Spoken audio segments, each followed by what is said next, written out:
Ring the bell.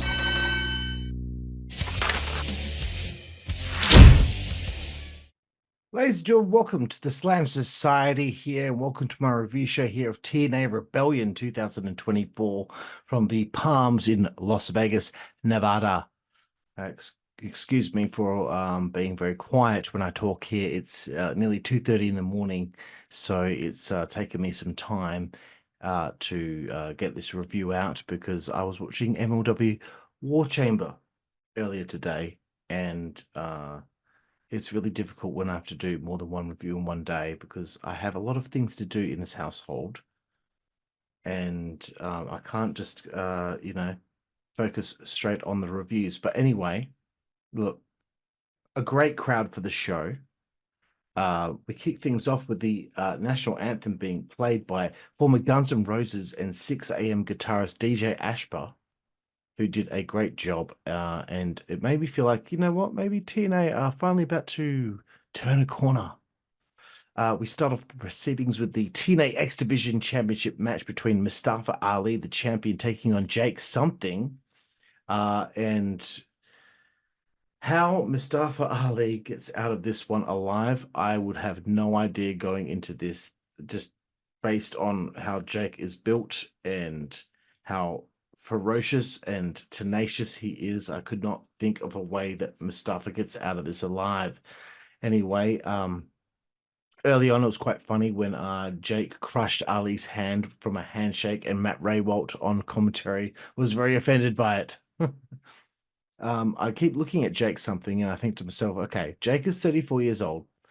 Is WWE too far gone for him? Because I feel like he is a new day bruiser Brody. He dominated early, but Ali managed to hit a DDT on him as Jake was trying to dive through the ring apron through the corner to get at him. And he managed to get DDT'd through that, which was a really cool spot. TNA should be so glad to have Jake something, to be perfectly honest with you. The fans were confusingly behind Ali, though.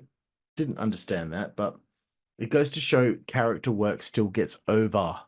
No matter how much people want to think that it's about the in-ring stuff. No, not quite here, because Jake is fantastic, but Ali's character work is getting over with the fans. Jake caught this head scissors and rolled through and powerbombed Ali, and I've never seen that reversal before. Wow.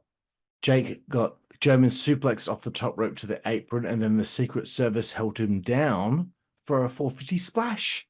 Jake kicked out. Jake took the security out with a dive to the outside, and he hit into the void, but Ali managed to get his foot on the bottom rope. Through all this, Ali managed to escape with a win here by using the rope during a pinfall attempt on Jake something. So Mustafa Ali retained here. Do I have the amount of time that match went? 11 minutes 39. Thank you. Coming up next, Rich Swann with AJ Francis taking on Joe Hendry. They used AI to have AJ and Rich doing the Joe Hendry music video for his entrance video. But I would have seen that more as like something that AJ and Rich would do to make fun of him, not the other way around. It just seemed cheesy the other way. E for effort, but sorry, that was didn't work. AJ and Rich being all upset about it. No, like they would do that to make fun of Joe. Anyway, that referee who refereed this match, she is hot, dude. I don't know who she is, but she's hot. Joe was in charge early, and I think the heel turn for Rich Swann has been fantastic for him, really important for him at this stage of his career in TNA. He was getting a little stale last year and the year before. I felt Rich really needed the win. AJ Francis was on the MLW pay-per-view War Chamber today, as well as this pay-per-view. This was his Rick Rude moment.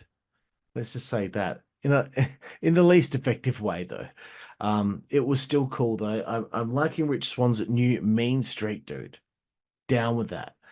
AJ Francis low bridge Joe at one stage. Sean Merriman who I believe used to be a former teammate of AJ in the NFL. He got involved to stop AJ from cheating, but it was all a ruse. It was all a ruse, and he clobbered Joe with a clothesline and a huge swerve. This is the TNA I'm looking for, bitch. This is the TNA I'm looking for. Rich hit a frog splash and won the match. And after the match, I don't know who she was, but this hot chick bounced on Joe's crotch. And I thought, Jesus Christ, like Joe must be barring up right there. Rich Swann Rich Swann wins via pinfall. Rich Swann wins via pinfall in 7 minutes 32 seconds. Let's move forward, dickhead. Full Metal Mayhem here. Frankie Kazarian taking on EY Eric Young. Here we go. This is the TNA I remember. This should be good. You feel the heat between these two from the get-go. The ladders get utilized early in the match. Eric brings out Abyss's Janice. They used it for suspense, though. Frankie speared Eric through the ropes through a table on the outside. This is the TNA I remember from last year and the year before. Now we're getting back to where we're supposed to be. They eventually got back in the ring and slugged it out. They started to smack each other in the head with cookie sheets. Kaz was inside a trash can, and Eric hit an elbow drop off the top rope onto Kaz, and he kicked out. Kaz got control again after an unprettier onto a ladder. The flux capacitor was the finisher of the match. Through a table, they only hit the corner of the table, and Eric was pissing with blood because of it. I think it's pretty clear now. Okay, when Frankie was younger, he would hit that flush. Now he's older. He turns to the side too much because he can't quite get the elevation necessary. So I think maybe it's time for him to retire that move, because it's okay to admit moves aren't working anymore as you get older. I don't expect RVD to do that spinning heel kick off the ring apron onto someone on the railing at his age right now. So maybe Frankie needs to, put that one in the can. But he ended up winning, and it was good. It was good to see a heel go over. He wins by a pinfall in 15 minutes, 21 seconds. Let's move forward, dickhead. Again, I use the word dickhead. Nick Nemeth has an interview with Hubba Gia Miller. Nick talks about how special the night is for him. His family is in attendance, and he wants to walk out the TNA World Champion, and Gia just looks, Next matchup, Steve Maclin takes on Mike Santana. So Maclin got on the mic and said he wanted to make his presence felt. He's got a new contract in his hand with TNA Wrestling. All his demands were met. Steve wanted a match right here, right now, though, to finally meet all of his demands. And the director of authority, Santino Morella, shows up. I'm sorry, I've got cotton mouth, so I'm not really talking properly. Plus, it's 2:30 in the morning.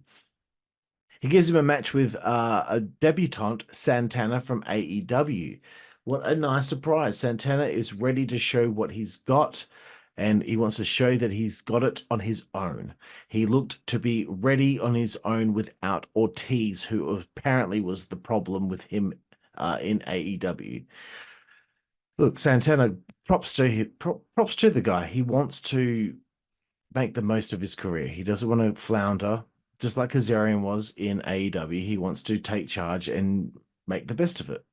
He took charge early and looked great. Maclin got back in the game, kicking ass again. You better watch out, because Maclin's back in the game. I will say, I thought to myself, okay, Maclin's just re-signed. He just put over Nemeth. If he loses to another debutante, geez, you don't want to be in that position to be the gatekeeper that keeps losing. Santana soon after nearly got caught in the crosshairs, but he evaded it and ended up hitting a rolling cutter on Maclin, which was very impressive. Santana tried to end it with his spinning, what do you call it? Spin the block, he calls it. But Maclin evaded it and hit a diving headbutt for a 2 count. But they went back and forth. And in the end, Mike Santana hit spin the block to win this matchup here in his debut, or re-debut, sorry, in TNA in 8 minutes and 10 seconds. Let's move forward, you son of a bitch. The System have an interview with Hubba Giamela. They talk about trying to get gold on Alisha's waist with Masha Slamovich, but she is not on the team. She's not in the System. They're confident about winning the tag title match, and Moose is confident about his match with Nick Nemeth too. He introduces John Abraham, I believe his name was, and he's going to back Moose up, but we never saw him again. Whatever. Next matchup, TNA World Tag Team titles on the line here. The System, Brian Myers and Eddie Edwards with Alisha Edwards, Hubba Hubba. Bogan Hotness at ringside, taking on Speedball Mountain, Mike Bailey, and Trent Seven. I fully expect a successful title defense here from the System. Speedball Mountain dominated early. The System settled and took over. Alisha cheered on from ringside, and boy, she's hot, despite the fact that her voice nails down a chalkboard. That's great, though. Trent hit a superplex on Brian, and then Mike hit a shooting star press for a 2 count. They went for their finish, but Eddie pulled Bailey out of the ring. This was a great tag team match, I have to say. A lot of near falls. Trent tried to get Eddie up for a burning hammer, but couldn't. A backpack stunner into an elbow drop by the System got a 2 count, which everyone thought was going to be over that stage. Well done, boys. It got real suspenseful, and Speedball Mountain, nearly won with their burning hammer and ultimate weapon combo, but the roster cut and Boston Knee Party got the win. Again, it's 2:30 in the morning. I'm sorry. So still NWA. It really is 2:30 in the morning. Still TNA World Tag Team Champions, the System, Brian Myers and Eddie Edwards. Wow, I really am tired. Holy shit. 12 minutes, 59 seconds. Let's move forward, you prick. Keep thinking of a different insult each time. Oh, God. I'm smashing through this review because I'm really tired and I want to go to bed. And because I have to watch AEW Dynasty tomorrow, and it's going to be 5 hours long. Plus, I want to go see the new Amy Winehouse movie. Shit. Last man standing match. Josh Alexander, the walking weapon, takes on Hammerstone. Josh rushed Hammerstone to begin the match. Okay, they are 1-1. This is the rubber match. This is the last man standing match. This is where it's at. These two are going to be the future and present of TNA. The match was ferocious from the offset. Hammer has to be a future TNA World Champ. Come on. He threw Josh off the top rope onto the ring apron early on, which was a great spot. I bet this will be a show stealer, and it was. He hit a stalling suplex on the floor on Josh. You could feel the pain in Josh because the selling from Josh Alexander is second to none. I got to meet him in Ballarat when I went to StarCast Down Under. Unfortunately, I did not get to interview him, but I did get to tell him that I think that right now, right here, right now, Josh Alexander is the best wrestler in the world. And I mean it. And I really mean it. Hammerstone was pleading with Josh as he worked his knee on the ring post. But these guys with their apron bumps before this, Josh hit a half and half suplex on Hammerstone. Oh, just they're mental. Hammerstone nailed Josh with his headgear. Josh started bleeding.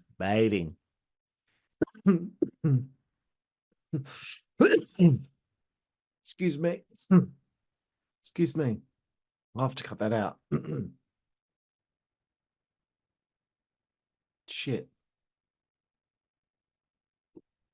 Josh's selling was tremendous, trying to get to his feet. Hammerstone really started to get spiteful, though. He locked in a torch rack for ages, for a long time, and dropped Josh and thought he was going to win there, but Josh got up. Hammerstone hit a pump kick, but then Josh locked in an ankle lock. He was playing possum. Josh took charge and put some tacks on the ground, but Hammerstone reversed a superplex into a nightmare pendulum off the ropes onto the tacks. Holy shit, dude. Josh crawled out the ring onto his feet at 9. Very cool psychology there. There's no way he would have been able to do it otherwise. Hammerstone kept belting Josh with his headgear, but Josh fought back with a C4 spike on the entranceway, and that's how it ended. Josh Alexander was the last man standing in, drumroll, 19 minutes, 56 seconds. Well done, boys. Match of the show. They showed a vignette for Jonathan Gresham, still up in the air about what's going on there. We get towards the TNA Knockouts World title match as Iceman introduces Ash by Elegance, who looked fantastic. But the TNA Knockouts World title match was Jordynne Grace taking on Steph DeLander with Jason Hotch and John Skyler at ringside. I've heard that Matt Cardona has actually injured himself. I think he tore a pec. So that's devastating. But this should be good and physical. It was, and Jordynne nearly died on a dive to the outside as these two went balls to the wall early on. Steph DeLander kept on Jordynne early on, though. Steph was trash talking. I like her attitude. She's really good at that kind of thing. She kept overpowering Jordynne as the match wore on, as she should. Jordynne kept showing huge tenacity to chop the redwood down, but the good hands got involved. They're really good at this, like being these little fucking scamps at ringside. Steph nearly hit Jordynne with the title belt, and through that, the referee got knocked out. And this is where things got insane, right? Steph had it won, and the referee was out. One of the good hands grabbed at the referee's shirt, put it on, and went for the 3 count. But then the lights went out, and PCO showed up to lay out the good hands. I don't know why. I have missed the last few weeks of TNA, so Impact, sorry, because I've been in Ballarat, etc. So I'm a little bit out of the loop. Steph and PCO eye each other off, and she flirted with him, which was probably one of my favorite things on the show. Like, as you would. It's like trying to get out of a ticket with the police or something. But then Big Con, attacked PCO as he went to choke slam Steph DeLander, PCO that is. Con taunted as Jordynne faced off with him. Con pie-faced Jordynne, and then he got low blowed. Jordynne then picked him up on her shoulders, and then the good hands stopped her. I wrote stopped him, no, her, Carl. Con went to break Jordynne's neck. You know, when he does that thing that, James Bond used to do. The lights went out for a second time, and Sami Callihan it was in the ring, and he laid the heels out. And I was like, what is going on here? Sami hit Cactus Driver 97 on one of the good hands and threw Steph into the ring, and Jordynne Grace hit the Juggernaut Driver to win. A lot of shenanigans. I like it. Jordynne Grace via pinfall in 12 minutes and 34 seconds. Let's get to our main event of the evening, you little son of a bitch. TNA World Heavyweight Championship on the line. Moose with Alisha, Brian, and Eddie at ringside taking on Nick Nemeth. Here we go. All right. I knew that Nick wasn't going to win this because he can't. He can't win it in this first outing. This can't be like Naomi when she was Trinity in TNA and she just won the belt straight up.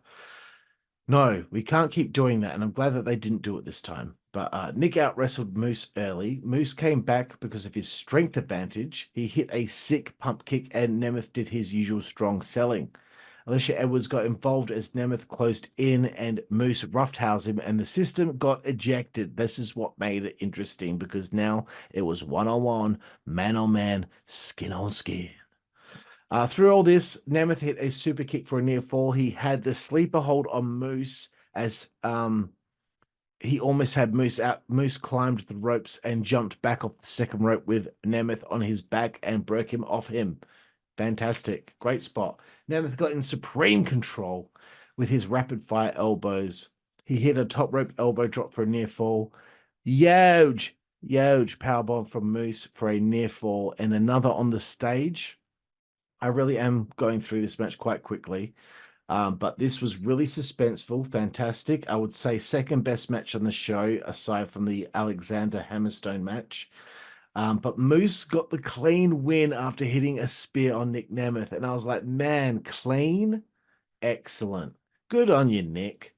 He will win the belt at some point, but now's not the time. 17 minutes, 9 seconds. Just when you thought the show was over, the system came out to celebrate, but then on the big screen in the background, it went all weird. The lights went out. Unfortunately, I was ruined of this moment on Twitter. Man, I really wish I could see this moment without knowing that it was going to happen. Well, the crowd chanted delete, and Broken Matt Hardy showed up and hit a twist of fate on Moose. A crazy turn of events. And look, I don't blame Matt. I really don't blame Matt. Let's be honest, right? Matt's physically not like he used to be, as he shouldn't be at his age and after everything he's put his body through. But let's be honest, he hasn't really been important in AEW since he wrestled Hangman at Revolution 2021.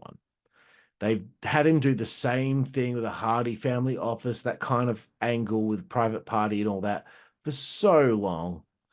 And him and his brother have been doing nothing of anything. I know Jeff did the wrong thing, but when he came back, they didn't make a big deal out of it. They didn't do anything with it. I'm sure Jeff wants to leave there soon as well because they're doing nothing with him. It's just a waste of time.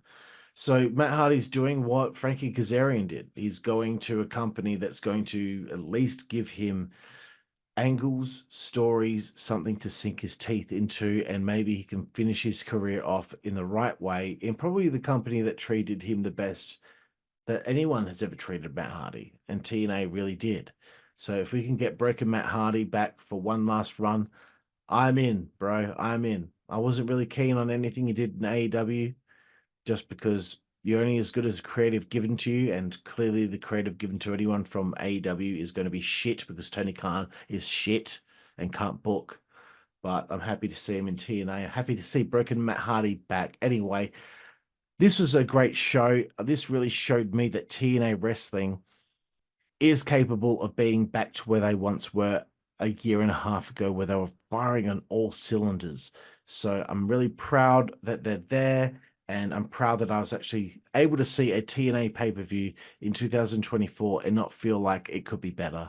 I need some swerves. I got the swerves. I got the palate cleansers.